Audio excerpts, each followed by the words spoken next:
Hello everyone, James here again. Just a short video to hopefully give you some guidance on how to approach TMA2. Obviously I've got the written guidance and tips that I've put in the thread above. You also have the actual guidance on the web page, which we're now looking at here. But I know a lot of people find it useful just to be talked through these things and to have things in an audio-visual format. So, okay, so we've got TMA2 is in two parts. Part 1 is an analysis of Brompton Bicycle, and Part 2 is a reflection. And in total it's marked out of 120 marks. So if you get 80, it's not 80%, it's going to be 80 out of 120, so that's worth bearing in mind when the marks come back. Now let's just see what you're expected to do. Use a SWOT framework of analysis to critically examine the internal and external environment of Brompton, and finish your analysis by providing recommendations about what actions they should take. Complete the task by reading and analysing the case study that follows and the 3 expert opinions at the end. Take into account your tutor's feedback in writing this analysis. So yes, if I said things like your referencing was wrong, you need to address your referencing. If I said things like you need to be tighter with your topic sentence in the paragraphs, it needs to be more explicit, try and bear that in mind. If it said you had most of the information but you were missing a few bits and pieces, bear that in mind and try and find all the useful information, and so on. And it's 800 words. You can go 10% above or below this. So yes, part 1 can be 880 words. It can be 720. Why you would want to do 720, I don't know, because it's a hell of a lot of information to get into a very short amount of words.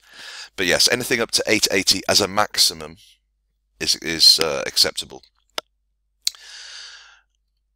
Okay, so basically here we have the Brompton Bicycle case study. Very similar to the first one, but it's got a little bit of extra information, and it also has this expert opinion bits at the end. So yes, what you need to do here is essentially what you did for TMA1. Go through, find out the key points, the key concepts, and then perhaps either scribble them down in a mind map or in a bullet pointed list. Just write down all those important points, and either write them down as noun groups or change them into noun groups later. So you would have things like market growing 20 to 25% a year, pre-tax profit of £925,000, and so on.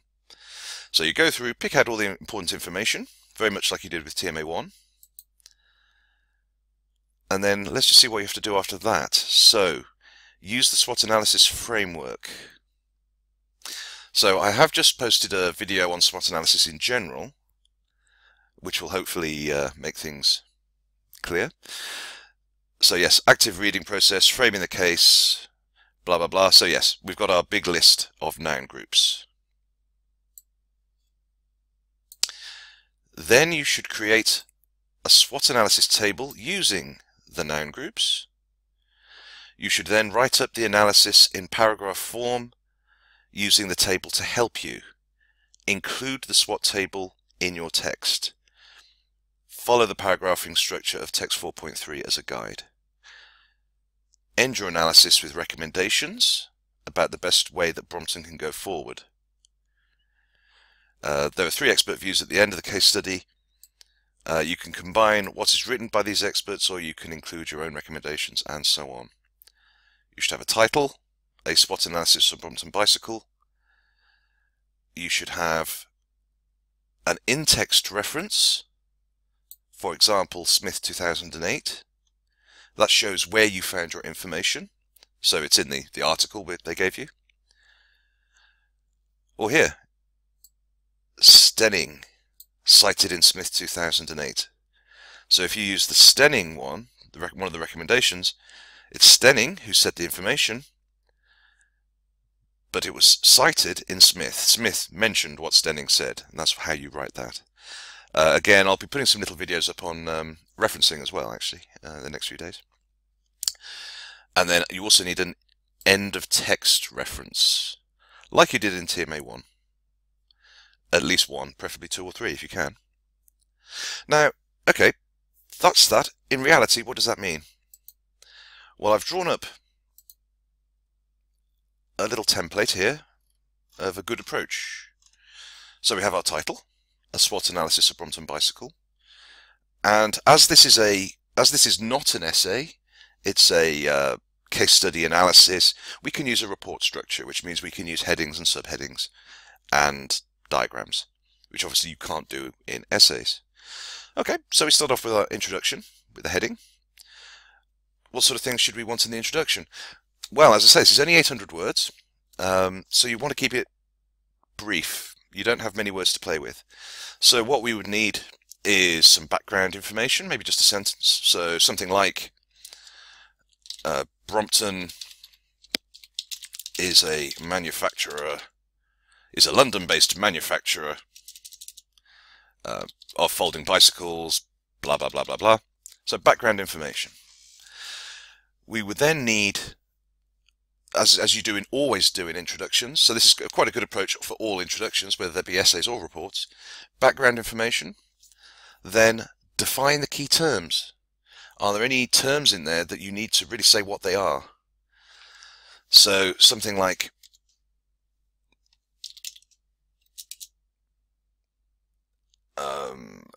a SWOT analysis is a useful tool for determining the internal and external factors of a business. Now, of course, we need to know where you found that information, so that's a good opportunity to put a reference in.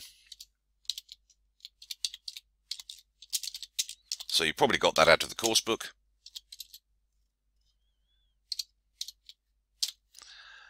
So SWOT analysis is a useful tool for blah, blah, blah.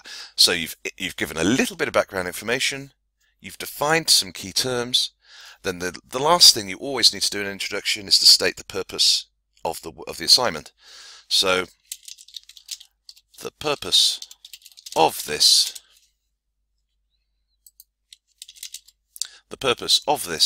assignment is to undertake a SWOT analysis on Brompton Bicycle to see blah, blah, blah. Something like that. Say very brief, 2-3 sentences.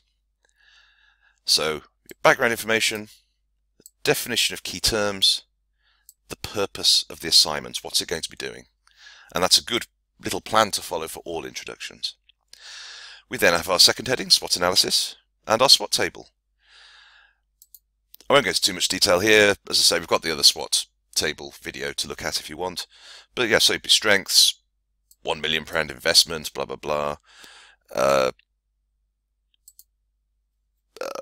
Weaknesses, blah, blah, blah. As I say, just as noun groups, so they should be brief. 2, 3, 4 words. Unable to relocate, expensive employment, and so on and so forth. We then have our paragraph sections, which explain and go into more detail about the table. So, strengths, weaknesses, opportunities, threats. Paragraph each should do that. And again, as with the first one, we'll look at the marking guidelines in a second. But again, I'm going to be looking, these are written in paragraph form. So the first sentence of the paragraph needs to clearly state what the paragraph is about. So it'd be something like, Brompton has many strengths, such as its well-known brand name, its blah, blah, blah, blah, blah. And you'd also go into more detail explaining that. Then we have a paragraph on, however, Brompton also has a number of weaknesses, and so forth. Opportunities and threats. Again, nice clear first line of each paragraph. Paragraph for each one of these: strengths, weaknesses, opportunities, threats. If you want a conclusion, you can have one, where, as in with all conclusions, you would summarize the key findings. So what are the most important things? In conclusion, Brompton is a well-known, profitable, blah, blah, blah business. However, it has a number of weaknesses and threats, including blah, blah, blah. If you're a bit tight on words, you can do without the conclusion, but we do need the recommendations. Now, the recommendations, what you need to do here is, you've identified their strengths and weaknesses, opportunities and threats. How can they build on their strengths and opportunities? How can they reduce their weaknesses and the threats? What do you recommend they do to do those things? If you want to do this as bullet points,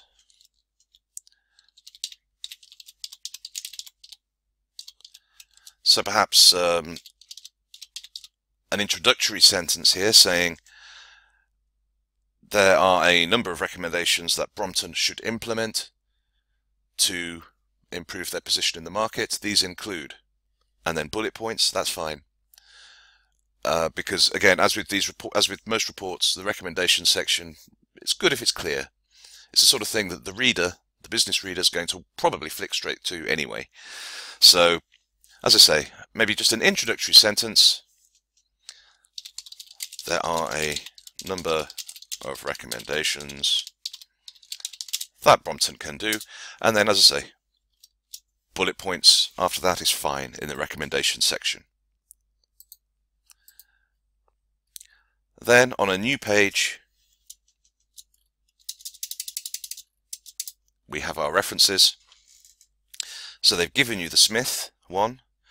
This here is an example of how you would reference book one.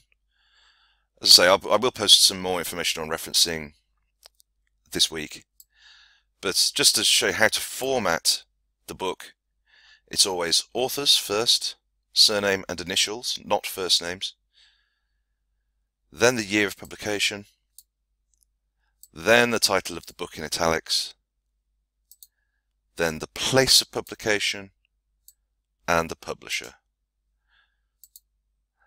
Won't get into too much detail of that now, but because I will be posting, as I say, some more guidance in the future. And that's it. That's pretty much a decent little template of how to approach the SWOT.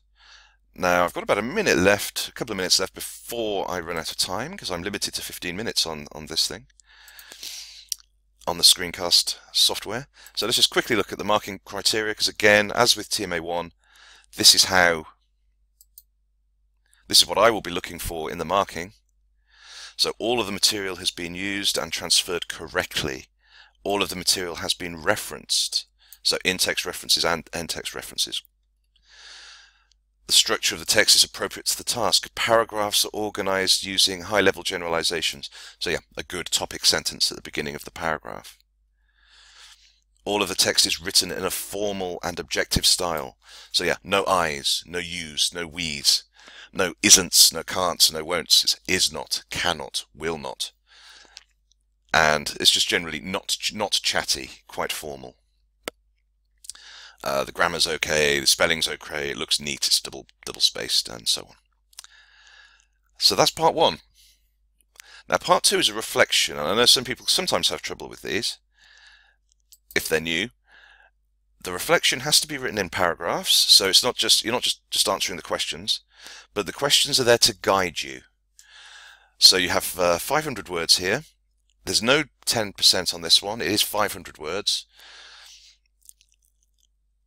And yeah, so these are just here to guide you. So what procedures did you follow? What book units did you use? What pages? What activities did you find useful? The more information you go into here, the better. How similar were these? How effective do you think your things were? And so on. So let's say, just answer the questions, use the questions to guide your thinking, but don't just write them as one-line answers. We need full paragraphs here. So yeah, a good reflection here should have, yeah, so 4 or 5 paragraphs. And then finish it off. Well, we've got the references for the in part one, so we don't need a reference list. And that, I hope, is that. I'm now running out of time, got 20 seconds left, so I hope that's useful. If you've got any queries about what's expected of you in TMA2, please post them below. I hope that's been helpful.